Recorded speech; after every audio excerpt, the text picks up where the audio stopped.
Number 1776 or 1848, two ideas, two visions, one future.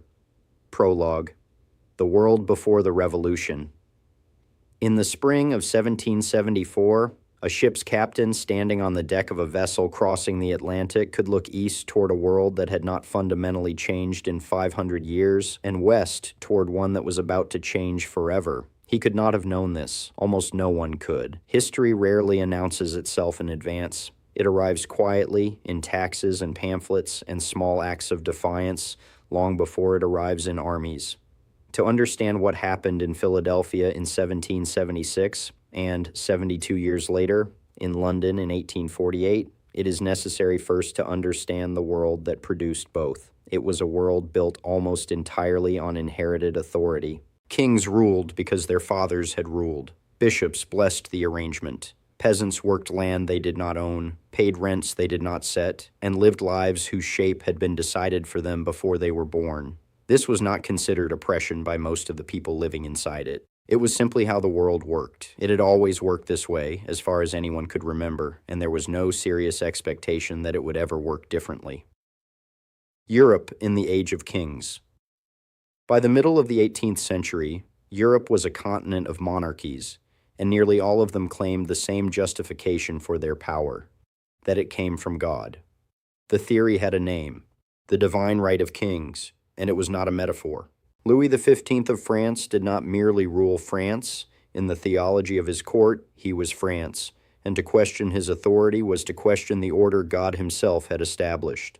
Britain's monarchy was more constrained, checked since 1215 by Magna Carta and since 1689 by a Bill of Rights that Parliament had extracted from the Crown, but the underlying logic of hereditary rule remained fully intact. George III did not answer to the people of Britain, let alone the people of Massachusetts or Virginia. He answered, in the framework of his era, to God and to the accumulated weight of English tradition, and to almost no one else. This mattered enormously for the American colonies, because it meant that when colonists began asking why they should be taxed by a parliament in which they had no representation, they were not merely haggling over money. They were pulling on a thread that, if pulled far enough, unraveled the entire theory of where political authority came from in the first place. Most of them did not yet know they were doing this. In 1764, when Parliament passed the Sugar Act, and in 1765, when it passed the Stamp Act, the colonial response was not revolutionary. It was the response of aggrieved Englishmen who believed they were entitled to the same rights as Englishmen living in London. No taxation without representation, a principle drawn not from radical new philosophy, but from England's own constitutional tradition. The colonists were not yet asking whether kings should exist. They were asking whether this particular king's parliament had the right to reach into their pockets without their consent. That question, asked patiently and repeatedly for a decade,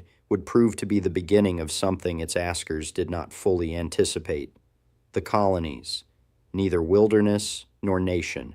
It is tempting, looking backward from 250 years of hindsight, to imagine colonial America as a single coherent society quietly gathering itself for revolution. It was nothing of the kind. In 1774, America was 13 separate colonies with 13 separate governments, economies, religious cultures, and in many cases, active suspicions of one another. A Boston merchant and a Charleston planter had more in common with London than they necessarily did with each other. New England had been settled largely by Puritan dissenters seeking religious purity. The Chesapeake colonies had been settled largely for tobacco profit. Pennsylvania had been founded on Quaker tolerance. The Carolinas ran on slave labor and rice. These were not variations on a single American identity. They were different societies that happened to share a coastline and, increasingly, a set of grievances against the same distant government. What they also shared, unevenly but pervasively, was distance. And distance did something to political imagination that proximity to a king could not. A colonist in Virginia might go an entire lifetime without laying eyes on royal authority in any form more immediate than a governor's proclamation or a customs officer's demand. 3,000 miles of ocean is a long way to project the mystique of divine kingship, and by the 1770s, that mystique had worn thin in a way it had not worn thin in England itself. The colonies were, without quite intending to be, an experiment in what happens when a hierarchical society is stretched across enough distance that hierarchy starts to lose its grip.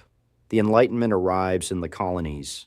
Into this loosening arrived a set of ideas that had been circulating among European thinkers for the better part of a century. The Enlightenment was not a single doctrine, but a shared instinct, that human reason, not inherited authority or religious dogma alone, could be trusted to discover truths about nature, government, and justice. John Locke, writing in England in the 1680s, had argued that human beings possessed natural rights to life, liberty, and property that existed prior to and independent of any government, and that legitimate government existed only by the consent of those it governed. Montesquieu, writing in France in the 1740s, had argued that power divided against itself was less dangerous than power concentrated in one place. These were not American ideas. They were European ideas, written by Europeans, read in European drawing rooms and coffee houses. But they traveled. Colonial printers reproduced them. Colonial lawyers cited them in courtrooms. Colonial ministers folded them into sermons. By the 1770s, a reasonably well-read colonial gentleman, a lawyer in Boston, a planter in Virginia, a printer in Philadelphia, was as likely to have absorbed Locke's theory of natural rights as any equivalent gentleman in London, and considerably more likely to have a practical reason to care about it. In Europe, Locke's ideas were, for the most part, an intellectual inheritance debated in universities. In the colonies, they were becoming a language of grievance, a vocabulary that let colonists describe what Parliament was doing to them not merely as unwise policy, but as a violation of rights that no government, however ancient or however distant, had the standing to violate. This is the essential fact of the pre-revolutionary decade. The ideas that would eventually justify independence were not manufactured for the occasion. They were borrowed largely intact from European philosophy and then sharpened in the particular conditions of colonial life into something with an edge European philosophers had mostly left theoretical. The machinery of empire and its cost, none of this would have mattered without money, and money is where the specific quarrel began. The 7 Years' War, fought in North America as the French and Indian War from 1754 to 1763, had been extraordinarily expensive for Britain, and the British government, not unreasonably by its own lights, concluded that the colonies which had benefited from the war's outcome ought to help pay for it. The Sugar Act, the Stamp Act, the Townshend Acts, the Tea Act, each was, in London's accounting, a modest and defensible request. Each was received in the colonies as something closer to theft, because each was imposed by a legislature in which the colonies had no voice and no vote. The colonists' argument was narrower than history sometimes remembers it. They were not initially arguing against taxation or against the British Empire, or even in most cases against King George III personally. They were arguing against taxation without representation, a specific, almost technical grievance rooted in English constitutional practice, not a wholesale rejection of monarchy or empire. It is one of the more overlooked facts of the period that many of the men who would eventually sign the Declaration of Independence spent the first half of the 1770s trying very hard not to have to write it.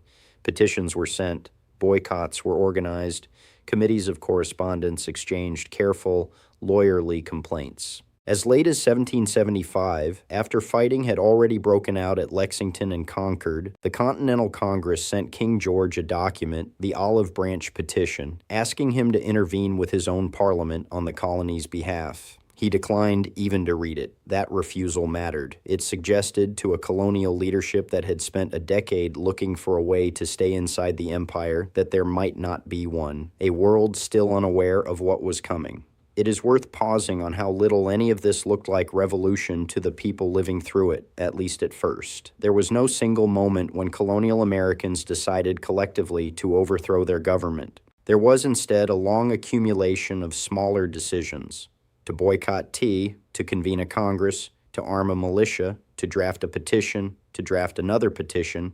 each of which seemed, at the time, like a defensive measure rather than a declaration of war. Revolutions, in retrospect, tend to look inevitable. They rarely feel inevitable to the people inside them. By 1776, the accumulated weight of those smaller decisions had become impossible to reverse. A colonial militia had exchanged fire with British regulars outside Boston. A Continental Army, however threadbare, had been formed and placed under the command of a Virginia planter named George Washington. Thomas Paine had published a pamphlet, Common Sense, that did what a decade of careful legal argument had not quite managed to do. It made the case, in plain and furious language accessible to a farmer as much as a lawyer, that the entire idea of hereditary monarchy was an absurdity that reasonable people should be ashamed to keep tolerating. It sold, by some estimates, more than 100,000 copies in a colonial population of roughly 2.5 million people, a penetration that would be the modern equivalent of a single pamphlet reaching tens of millions of Americans within a few months. The ground, in other words, had shifted. The question was no longer whether Parliament had overreached.